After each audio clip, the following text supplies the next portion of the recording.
Ketika malam tiba, selamat mendengarkan. Mie kesukaan Marsha adalah kedai mie favorit keluarga Marsha dulu. Setiap kali makan mie ini, Marsha selalu merasakan kehangatan kasih sayang ayah dan ibunya dulu kala masih hidup. Senyuman Marsha nampak manis ketika menghabiskan mie tersebut, karena hatinya diliputi oleh kehangatan kenangan ketika bersama ayah dan ibunya. Shrup, bunyi suara kuah mie diminum oleh Marsha. Terdapat sisa daun bawang di ujung bibir Marsha. Hanli melihatnya, lalu membersihkan dengan tangannya. Kau ini makan seperti anak TK, ucap Hanli sambil tertawa. Tiba-tiba, Marsha menangis. Hei, ada apa? Tanya Hanli panik. Marsha teringat ayahnya dulu sering melakukan hal yang sama yang tadi Hanli lakukan. Membersihkan sisa makanan di ujung bibirnya. Marsha, katakan kepada aku kau kenapa? Tanya Hanli lagi. Marsha segera memasang senyumannya.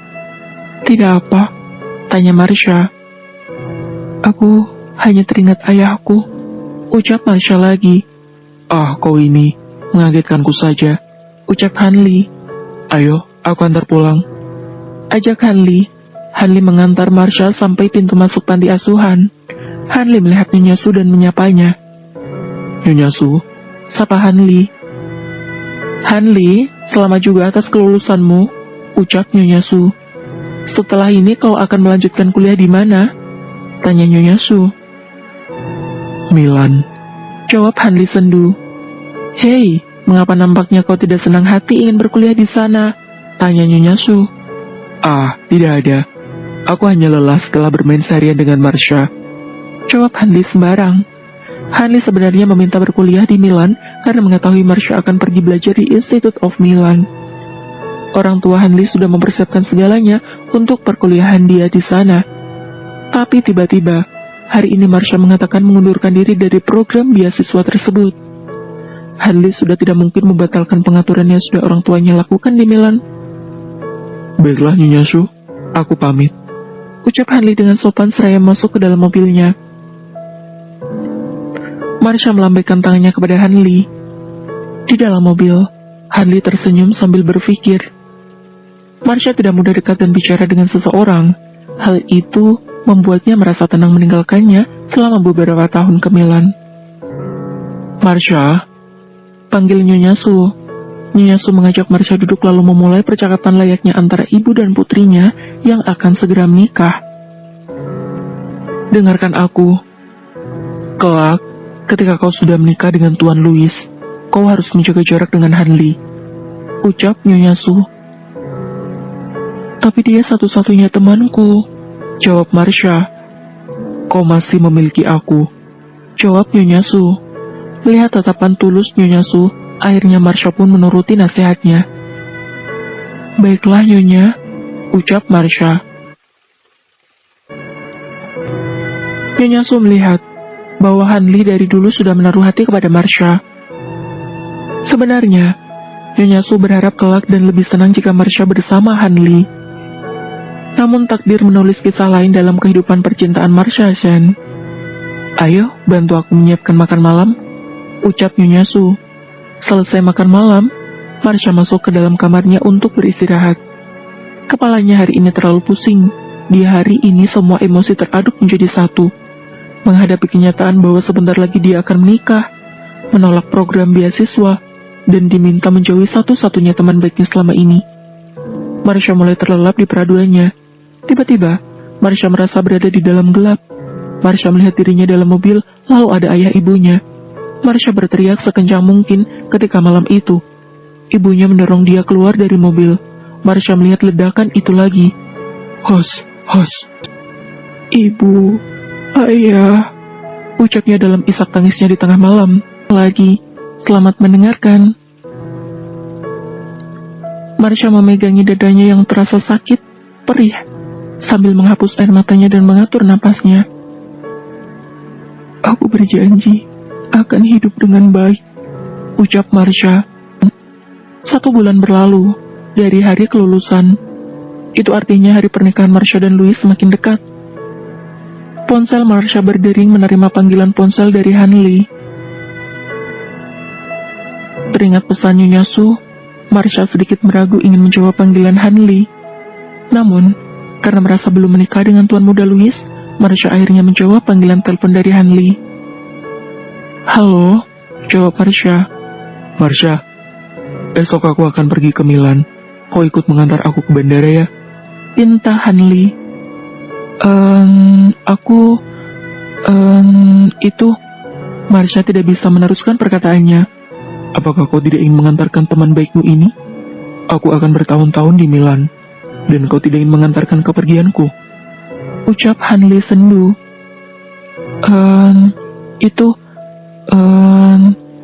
Baiklah, aku pergi mengantarmu, jawab Marsha. Bagus, ucap Hanli seraya menutup ponselnya. Marsha segera mencari Nyonya Su dan meminta izin untuk besok diperbolehkan mengantar Hanli ke bandara. Mengingat ini akan menjadi pertemuan terakhir mereka, Nyonya Su memberi izinnya. Baiklah, kau boleh pergi dan berhati-hatilah, ucap Nyonya Su. Terima kasih Nyonya, ucap Marsha. Pagi-pagi sekali Marsha sudah bersiap diri untuk segera pergi ke bandara. Marsha menuliskan sebuah kalimat di selembar kertas Bandara Internasional. Puk, Marsha menutup pintu taksi dan memberikan catatannya kepada supir taksi tersebut. Supir taksi itu segera melajukan mobilnya ke bandara. Setelah membayar ongkosnya, Marsha segera keluar dari taksi dan mencari-cari sosok Hanli. Tiba-tiba, sebuah tangan melingkar di bahunya. Hei, mengapa kau lama sekali? Ucap Hanli seraya tertawa dan memberikan sebuah sandwich, juga minuman coklat panas kesukaan Marsha. Makanlah, kau pasti belum sempat sarapan kan? Ucap Hanli. Hanli sangat mengenal Marsha. Jika pergi pagi-pagi sekali, maka dia akan melupakan sarapannya. Marsha melahap sandwich dan nyeruput coklat panasnya. Apa kau akan lama di sana? Tanya Marsha. Sekitar 4 tahun, jawab Hanli. Mengapa selama itu? Ucap Marsha. Hei, ini untuk masa depanku. Jadi aku akan bersungguh-sungguh. Meski itu memakan waktu yang lama, ucap Hanli sambil tertawa. Pergilah. Aku mengantarmu hanya sampai di sini. Kau berhati-hatilah selama di sana, ucap Marsha. Hanli melihat mata Marsha yang menahan genangan air matanya. Tak bisa menahan diri untuk tidak memeluknya. Kau jangan menangis. Aku pasti akan kembali, janji Hanli. Dari salah satu sudut, Louis memperhatikan interaksi Marsha dan Hanli. Hari ini, Louis baru sampai di bandara setelah menjenguk Tania Xiao yang sedang melakukan pertunjukan fashion show di Paris. Tak disangka, baru mendarat sudah disuguhi pemandangan romantis calon istrinya dipeluk oleh pria lain. Louis memutuskan menunggu Marsha di dalam mobil. Setelah Hanli pergi dari hadapannya, Marsha berbalik ingin mencari taksi, namun dihadang oleh pria berjas rapi. Nona Marsha, Tuan Louis menunggu Anda, ucap pengawal tersebut. Louis, apakah dia di sini? Ucap Marsha dalam hati seraya mencoba mencari keberadaannya. Tuan Louis menunggu Anda di dalam mobil, ucap pengawal itu lagi. Pintu mobil Louis ditutup oleh pengawal, dan Marsha sudah duduk di samping Louis. Tangan Marsha terlihat meremas-remas rok yang sering dipakainya. Karena merasa gugup, Marsha tidak berani memandang ke arah Louis. Tuan muda yang dingin. Selamat mendengarkan. Hentikan, perintah Louis sambil menarik tangan Marsha, sehingga memaksa Marsha menjadi menatap wajah Louis. Marsha semakin merasa tertekan. Semakin Marsha merasa tertekan, semakin membuat Marsha tidak bisa berbicara. Marsha sekuat tenaga menahan agar tidak menangis. Louis memandangi wajah Marsha. Jadi kau benar-benar wanita bisu, ucap Louis melepas kasar tangan Marsha. Bisa bicara apanya? Ucap Louis dalam hati yang tadi sengaja menggenggam tangan Marsha dengan keras, namun gadis itu malah tidak berteriak sakit. Apa kau baru saja mengantar pacarmu? Tanya Louis liu. Namun Marsha tidak bisa menjawabnya. Marsha hanya bisa menundukkan kepalanya, berharap tidak memancing kemarahan Tuan Muda Louis. Ah ya, aku lupa kau bisu, ucap Louis mengejek Marsha. Louis menarik leher Marsha agar ia menatap di saat Louis sedang berbicara. Lihat aku sedang berbicara, perintahnya dengan marah. Kau akan jadi Nyonya Liu, jadi jaga sikapmu, Dilarang berdekatan dengan pria lain. Ucap Louis melampiaskan kekesalannya dan sengaja ingin menakut-nakuti Marsha. Tangan Louis mengusap kepala Marsha dengan lembut, lalu melepaskan kepangan rambut Marsha. Jangan pernah mengepang rambutmu lagi ketika di hadapanku. Aku membencinya jika wanitaku terlihat kampungan. Ucap Louis dengan nada mengintimidasi. Melihat tatapan mata Marsha yang sepertinya tidak mengandung kemarahan, Louis melemparkan tubuh Marsha menjauhinya. Turun, Perintah Louis. Marsha pun dengan patuh turun dari mobil Louis, lalu Louis meninggalkannya begitu saja di parkiran bandara. Setelah mobil Louis menjauh, Marsha terjongkok dan menumpahkan tangisannya. Pria yang disukai selama bertahun-tahun ternyata membencinya. Dan dia harus menghabiskan seumur hidupnya bersama pria yang membencinya. Marsha memutuskan pergi mengunjungi makam ayah dan ibunya. Di pemakaman Bukit Makam, Marsha memasang senyum terbaiknya di makam kedua orang tuanya tersebut, seakan ingin menunjukkan bahwa dia tengah menjalani hidup dengan baik. Marsha memandangi foto ayah dan ibunya yang ada di batu nisan. Marsha mengelus lembut foto tersebut.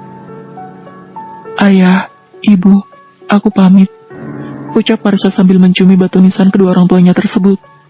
Di dalam perjalanan pulang, Marsha membuka akun sosial medianya dan melihat sebuah pesan masuk.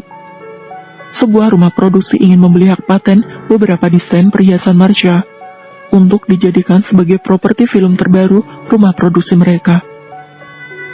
Berikan aku waktu untuk memikirkan penawaran ini terlebih dahulu, balas pesan Marsha kepada rumah produksi tersebut. Marsha tak pernah berpikir menjual desain-desain perhiasannya, karena Marsha memiliki keinginan memiliki toko perhiasan sendiri dan menjual hasil-hasil desainnya itu secara mandiri. Apalagi ditambah pernikahannya yang semakin dekat dengan Louis. Otak dan hati Marsha semakin tidak bisa memikirkan hal yang lain. Nyonya Su melihat Marsha pulang dengan keadaan lemas. Apa kau baik-baik saja? Tanya Nyonya Su. Iya, tadi aku mengunjungi makam ayah dan ibu, jawab Marsha. Ah iya, kau harus meminta restu mereka, karena sebentar lagi kau akan menikah, ucap Nyonya Su yang memaklumi. Ayo, segera masuk dan bersihkan dirimu, dan beristirahatlah. 7 hari lagi kau akan segera menikah, ucap Nyonya Su. Iya, jawab Marsha sedikit sendu. Nyonya Su merasa iba melihat nasib Marsha, namun mereka tidak memiliki pilihan lain. Keluarga paling berkuasa menginginkan hidupmu. Bisa apa lagi selain memberikannya? Aku selalu berdoa untuk kebahagiaanmu, Marsha, ucap Nyonya Su dalam hati. Bersambung, terima kasih sudah mendengar.